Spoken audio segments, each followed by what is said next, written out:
Welcome, everyone. I'm so happy that you're here tonight. I thought we would kick off November. Obviously, it starts on Monday, but to just, get everyone excited and pumped and ready for NaNoWriMo. Tonight, we're joined by Roman Godzich.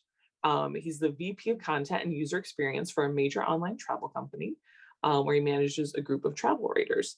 His science fiction thriller, No Higher Ground, was an Amazon Top 100 science fiction novel for 3 months in 2019. And today he's going to share his talents with us. So hopefully we'll be better prepared for the month ahead.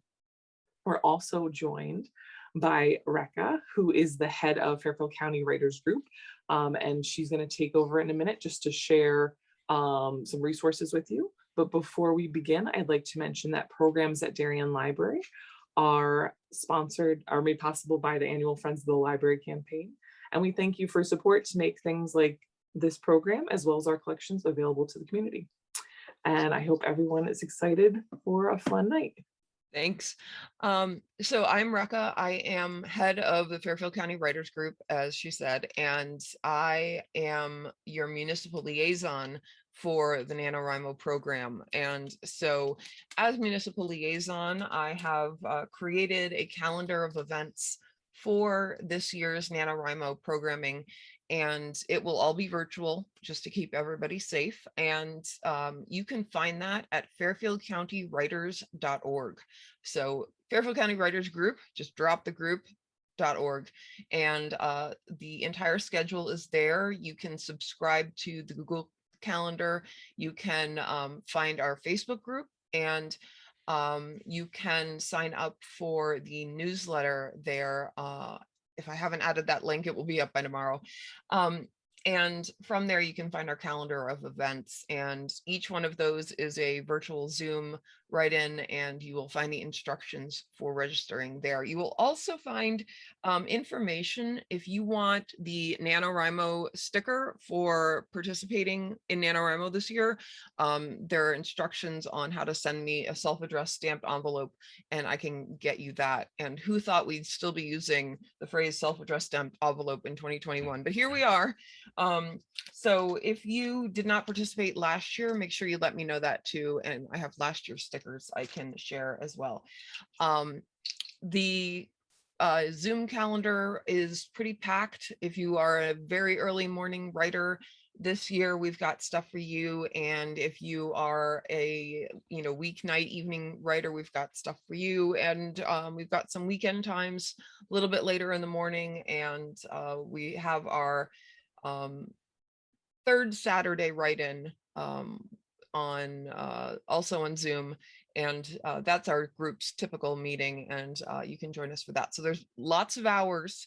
If you can commit to some of them, it will be much easier to get further in your project. And the more you commit to, more regularly you write, the more you will find that you have, if you do the 7 a.m. writing group, then, before your day's even started, you've gotten your words in, or it's at least some of them for the day. And it's a great feeling and a great way to start the day. So I suggest checking that out. The URL is in the Zoom chat. So please let me know if you have any trouble finding anything. You can reach me at Rekha at fairfieldcountywriters.org, and I will be happy to help you out. And I am also RJ Theodore on the NaNoWriMo website. So feel free to buddy me up, and we can chat there if you're having trouble with anything. All right, I'm going to pass this on to Roman now. This is an annual workshop we put on, and I think a lot of people come back every year because it's just a nice little nudge into your project, and it's not the 3-page outline that you could write about your novel after the fact, but it's enough to kind of feel like maybe you know what you're doing. And if you're like me and you've barely thought about your NaNoWriMo project, it's a very good thing. So Roman, I will hand it off to you. Thank you, Rekha. Can you guys all see my screen? Yes, it looks perfect. Okay, Just like great. you. Okay. All right, so we're going to do our 1-hour novel plotting workshop. It's not that this session is going to take an hour, it's that you're going to get an hour of writing in. So this is a working workshop. You're going to be asked to do some work, but at the end of it, you'll see what you get from it. So these are the goals of this workshop. We have several goals here to get through. One is for you to leave this with an overview of your novel plot.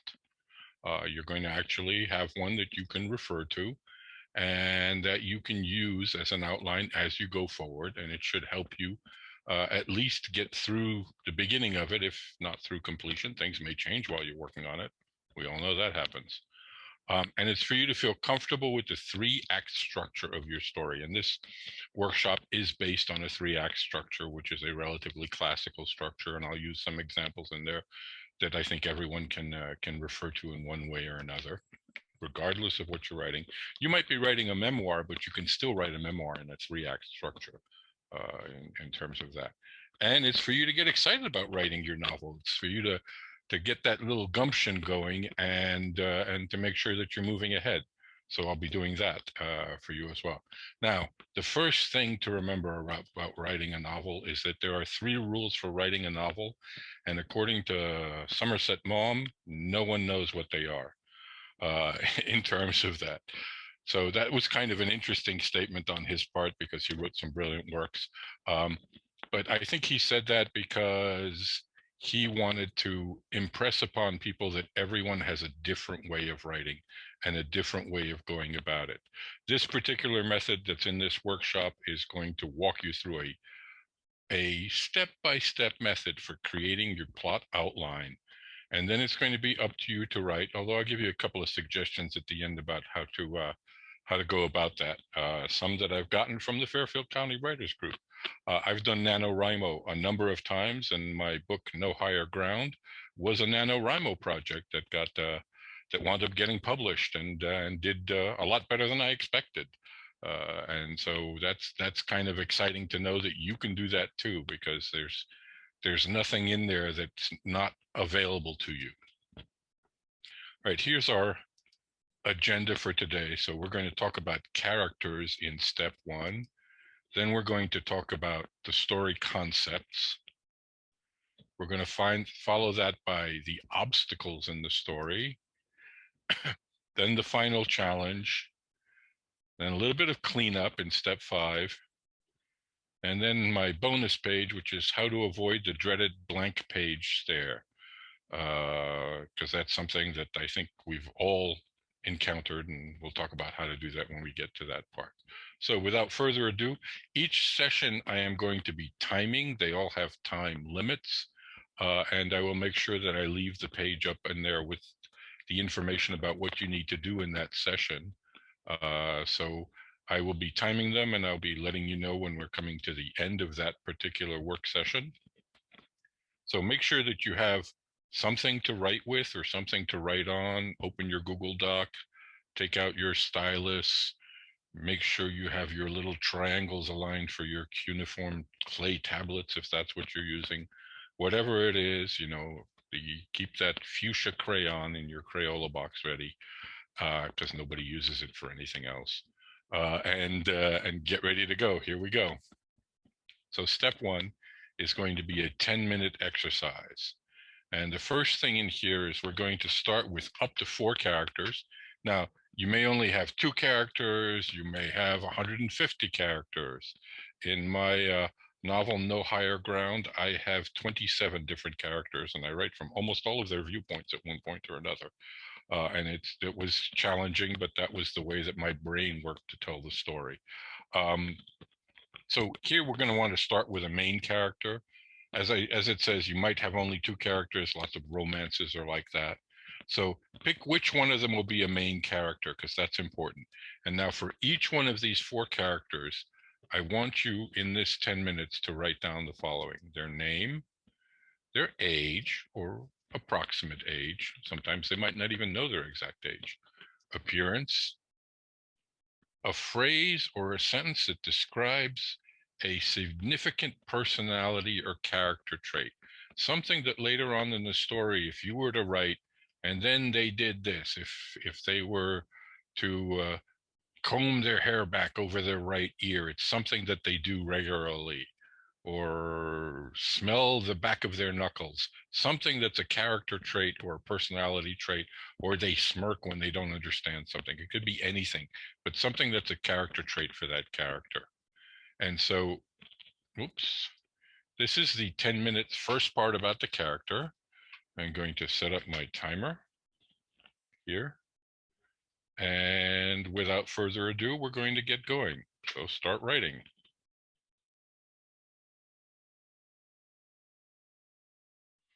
Okay, time's up. All right, I hope in that step you started to get a beginning of a feel of the fact that you're creating a reality. You're creating these characters. You're starting to get a feel for them. You've given them a name. You've given them an age, an appearance, and some personality trait. Now, your characters might not even be human. They may be a nebulous form of life somewhere else in the galaxy. They might be a little mouse living in a delicatessen.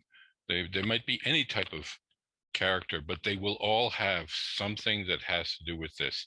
Even if they don't know their age, they have some notion of their time in the universe. And even if they're completely nebulous, they still have a notion of, in terms of their appearance, where does their entity stop and other things begin? So you have all kinds of ideas like that. But the purpose of this first step was to start to make this real. Now we're going to start to, we've cut through the crust a little bit, and we're going to get to some of the meat of the matter. So we're going to do step 2, and step 2 is going to happen in 3 different parts.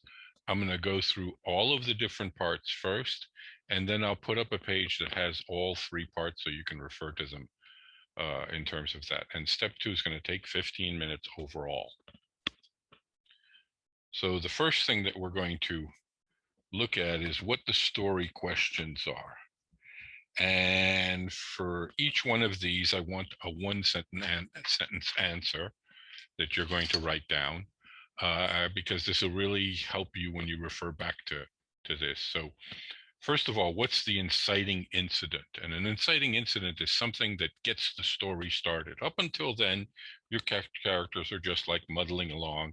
Maybe there's some backstory, but things are just going normally until Gandalf shows up and a bunch of dwarfs show up at your hobbit hole, and the story begins.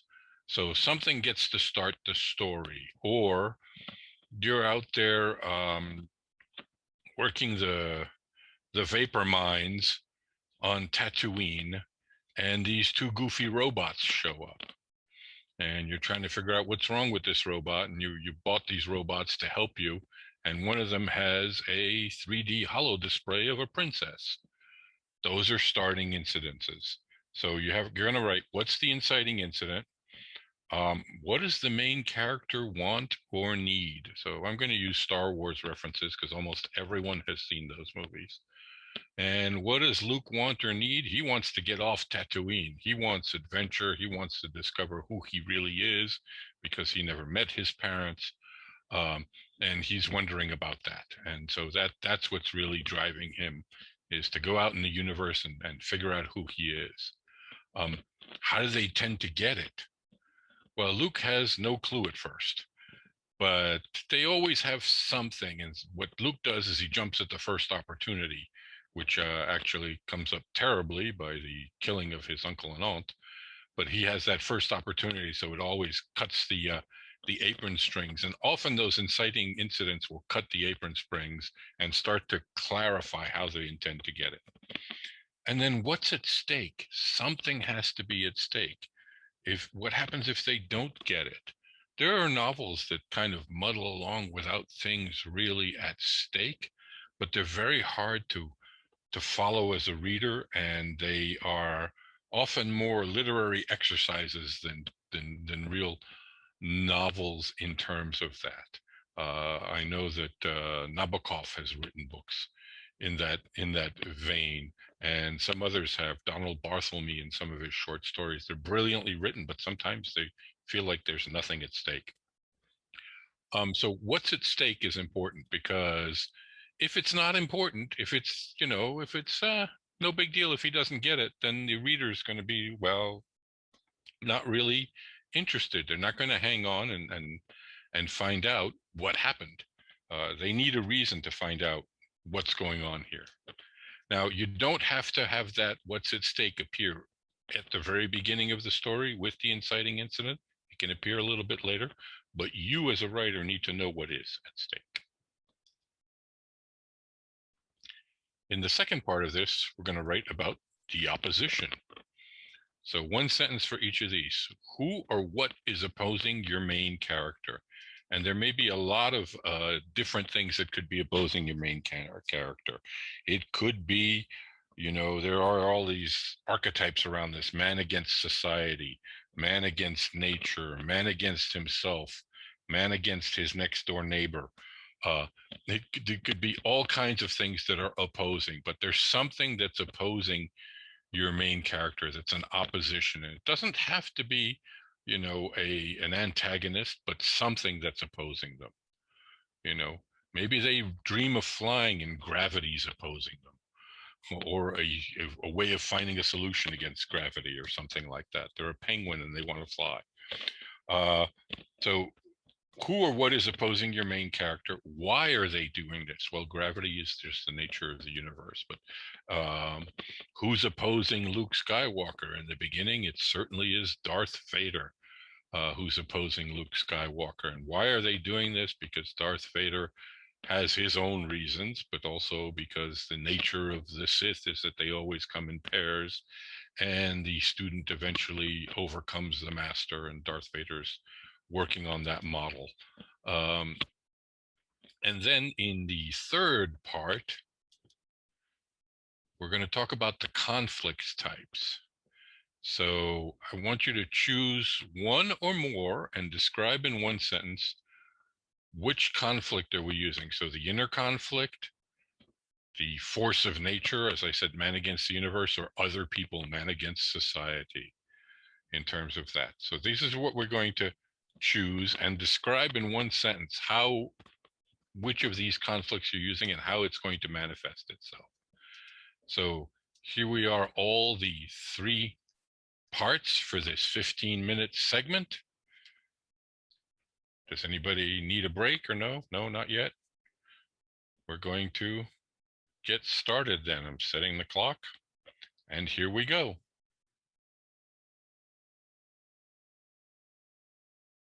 Time's up. Okay. I hope that kind of moved you along. If you weren't able to complete all of this in this time, don't panic, don't worry. You'll be able to continue it at a later time. Make yourself a little note if there's one part that you didn't do as to what you need to do there, and you'll be able to complete it at a later time. There's no loss of face or loss of points for taking a little extra time, and it's perfectly understandable. So don't punish yourself.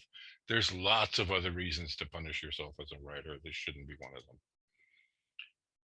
Okay, now we're coming to step 3, which is the longest of all the steps. As you can see, each of these steps are getting a little more challenging, and this is about the 3 main obstacles that your character is going to face, or your characters are going to face. Now, each obstacle should be a little harder than the one previously, and especially for the main character, but it may be that you have a group moving together, or something like that, or several groups that are interfacing with each other, but they always have their own obstacles at stake, and it's how their obstacles cross that makes it interesting. So first of all, use one sentence to describe these aspects for each obstacle, okay? You're going to wind up with, oh, I'm sorry, you should be using, I think it's 3 sentences to describe. Oh, 1 sentence to describe 3 aspects for each obstacle. So you'll have 12 sentences at the end. I even confused myself the way I wrote that. So first, you're going to describe the obstacle, or the challenge. You can call it whichever way. Then you're going to write what the character's response to it, and then what's the result of that action. What happens because of how they respond to this obstacle and challenge. And lots of different things can happen. So you have to, this is where you get a chance to use some of your creativity. And then fourth, you're going to write, what do they plan on doing next? And you can see that, this kind of structure has been used over and over again in television and movies. And in fact, the next time you watch a TV show, try to take something of what you've gotten from this plot outline workshop and see how you would have applied that for that TV episode. That'll help you understand this type of structure in terms of that. Oops. So this is keep hitting the wrong button. This is step 3. So we're going to take 20 minutes for this thing because it does take quite a bit of time, and you should have at least 12 sentences at the end of it. So ready, set, and go.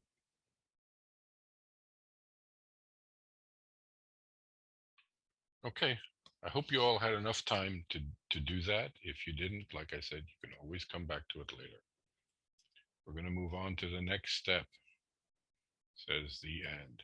So in the 3-act structure, our inciting incident was kind of the first act. The middle act is the 3 obstacles we just wrote about, and that's usually the longest act in most cases. And then there's the final act, which is the final challenge. So now you have to really raise the stakes. And as it says here, this is where you come up with the hardest obstacle, the worst thing that they have to do. And it doesn't matter whether it's a novel or a series or something like that. They're always going to be getting this at the last part of the story. And here they have to face really difficult choices.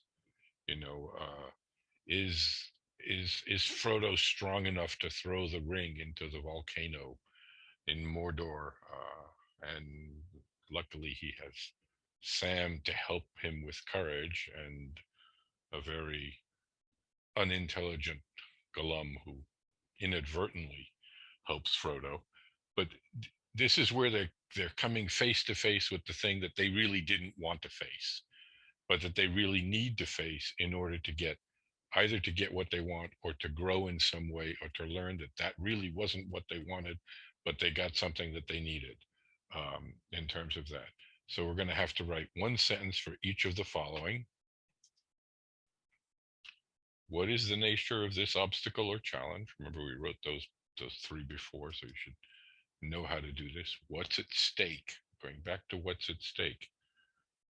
If there isn't something that's really at stake, it really becomes rather dull for the reader. I'll mention that a little bit later on too. And then describe the lead character's strategy. How's he going to go about this? And tell us what the outcome is. Just a simple outcome. And maybe your outcome doesn't really show up in the story, but you need to know the outcome as the author there. If you left it hanging for your reader without knowing why you left it hanging, that's an inconclusive ending, and it doesn't make people happy. I don't mean to say that everything has to be happily ever after. There's a lot of traditions, and especially in Eastern European literature, where the hero always has to die at the end of the story. And the logic there is that if he doesn't die, there is no happily ever after. He'll eventually fall from grace and lose his heroic position. So if he dies as the hero, that's the ultimate ending in terms of that. And that's a different cultural viewpoint. So here we want you to tell us the outcome. And we're going to get, I think, 10 minutes for this.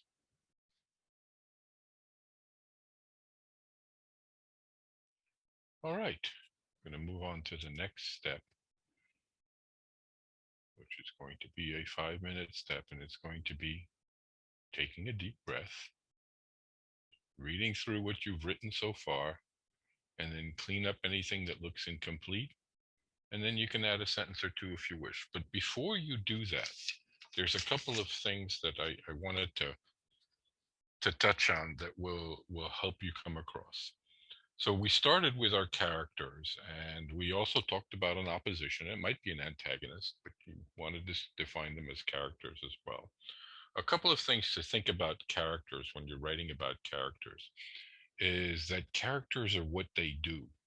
So if a character is doing not much or nothing, they don't really exist very much. Now I'm going to repeat that because it sounds like bad grammar, but characters are what they do.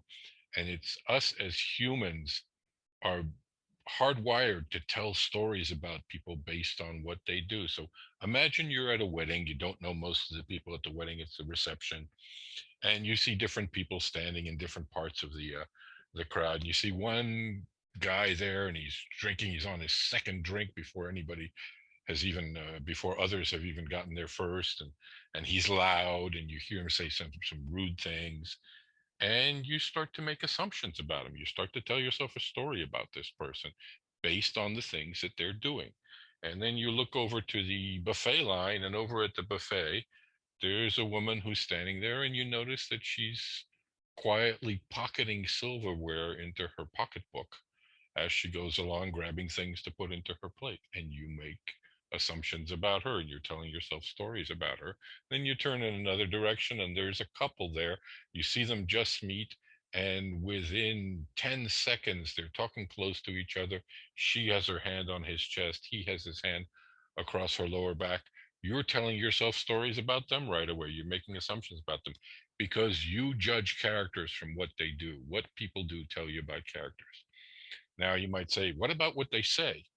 Saying is a form of doing. So saying also matters. It matters a lot. It's one of the most informative forms of doing for us. But saying is a form of doing. So how they talk, what they talk about, the kind of language that they use. You know, we all love those Bond villains who have a highly eloquent vocabulary and would say things like, why that chief of police, he's such a bumbling fool, he wouldn't be able to find his way in a one-way hallway.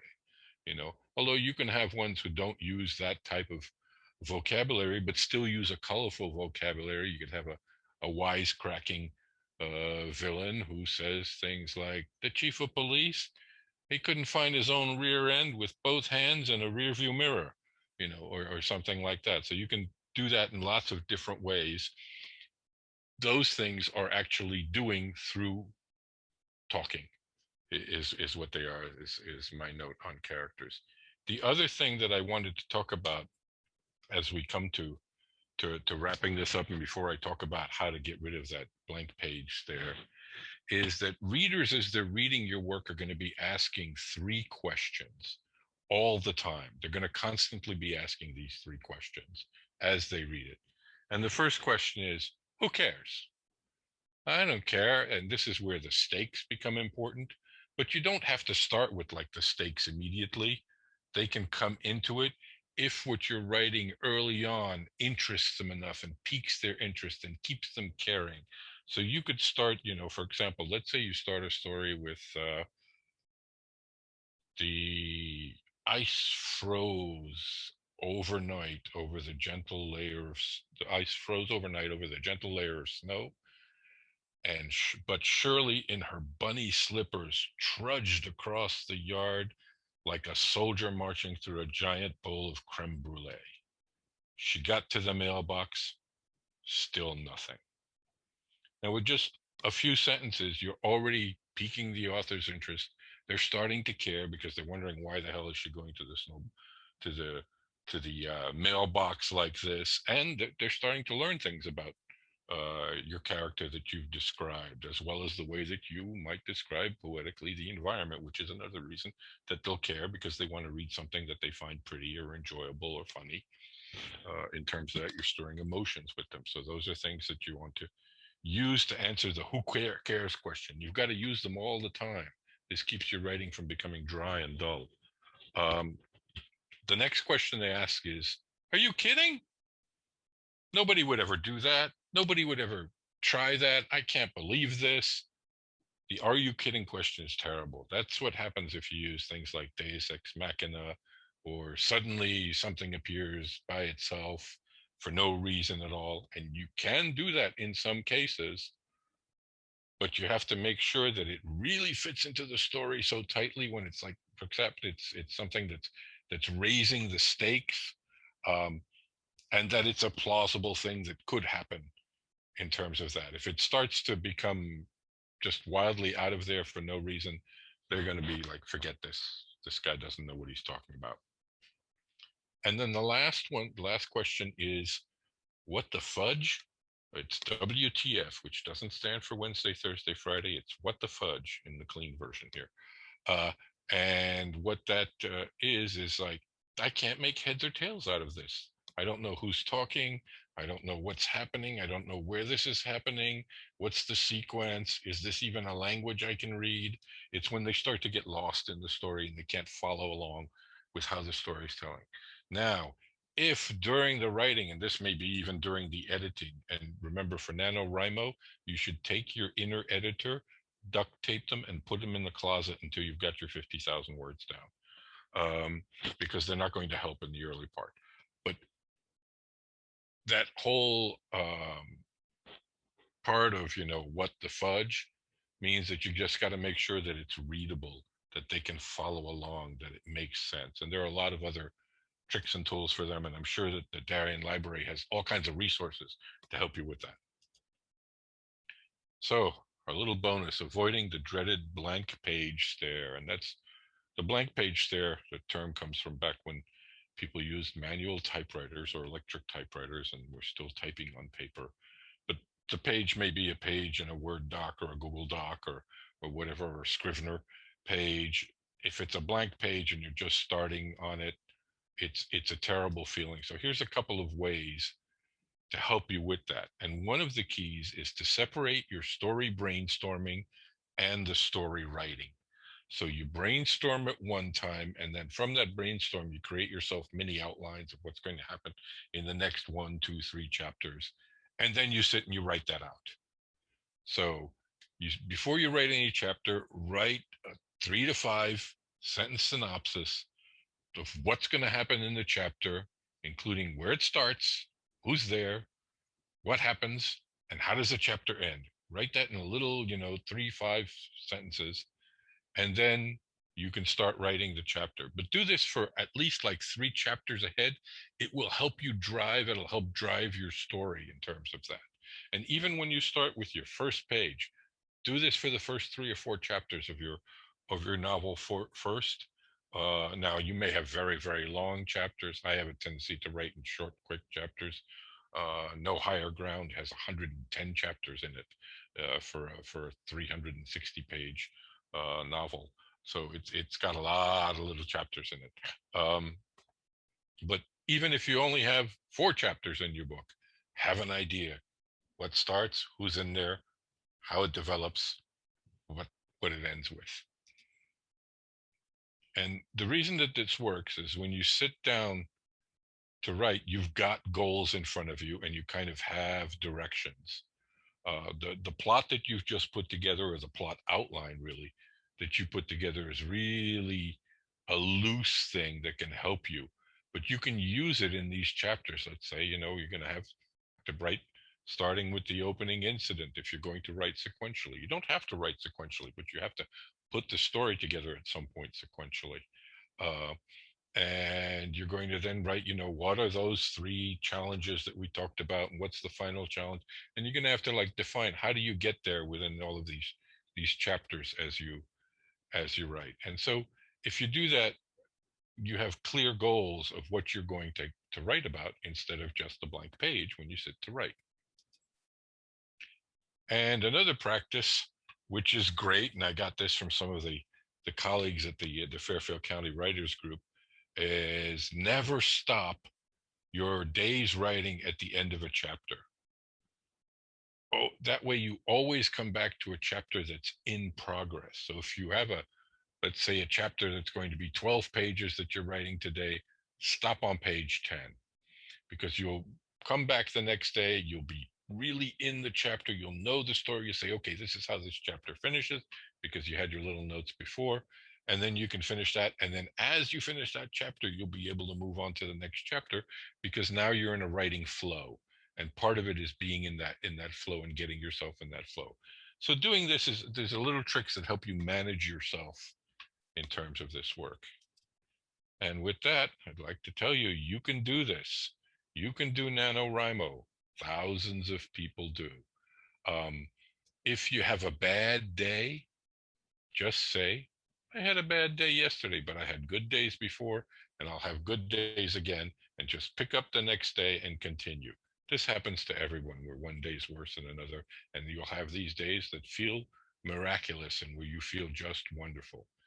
The other thing is, don't worry about the quality of the writing as you're writing NaNoWriMo. The job is to get a whole bunch of words down.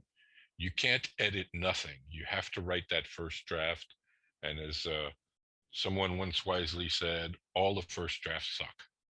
So don't worry about it. Just bang it out. Or as I think it's Dave D'Alessio who once told me, bang it out and tart it up later. And that really works very well. And with that, Amanda, I can hand this back to you, I think. And to be honest, when I have writing in front of me, sometimes I have to get over myself, I guess you could say. So in order to be able to just move forward, I call it a sucky first draft. So it helps me just be like, okay, it's gonna suck anyway. It's okay. No pressure. So whatever helps you get through it, use those things. Yep, absolutely. I have a few questions from the audience. Someone, and even if you answered them already, we're going to answer them again. Someone said, even as they structure this outline, it's sometimes inevitable to start creating cliches. They don't expect to write the next great American novel, but is there a way to avoid writing the next Marvel movie? Oh, I wish I could write the next Marvel movie. Make a lot Those of money. things pay off, absolutely. And they're probably a lot of fun to write too. So the way to kind of like avoid cliches, and I don't have miracle answers to any of those or magic bullets to any of those. I don't believe in magic bullets except for in werewolf stories. So I think it's get to know your characters, become intimately involved with your characters, look deeper into your characters. What's this flaw? Why did they have this flaw? Who traumatized them at the age of 2.5 that they can't remember, but the scar remains? Take a look at things like that. What is it that they're afraid of? What is it that they are proud of being fearless about? Try to find their deepest emotions. What would they never want anybody else to find out about? And as you start to work on characters that way, that's going to start to push you away from the cliches, because you want to include some of that stuff that's interesting, and that will interest your readers. You don't necessarily have to write it all into the character, but if you have it somewhere in the background, it's going to come through in one way or another. Trust your subconscious. Well, I wish everyone the best of luck, and November will probably seem like it's going to go by really fast, but figure out a goal for every day or every other day or every Thursday. And if you need some motivation, email me and I will give you some. I think and I would love to read. I work in the library, I'm an avid reader. If you want to share your work, I'm happy to read it.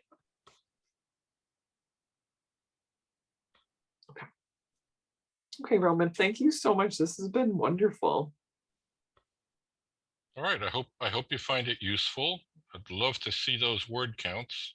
And if you want to buddy me in NaNoWriMo, my NaNoWriMo name is Roman G. ROMANG. Okay, so I'm new to this world.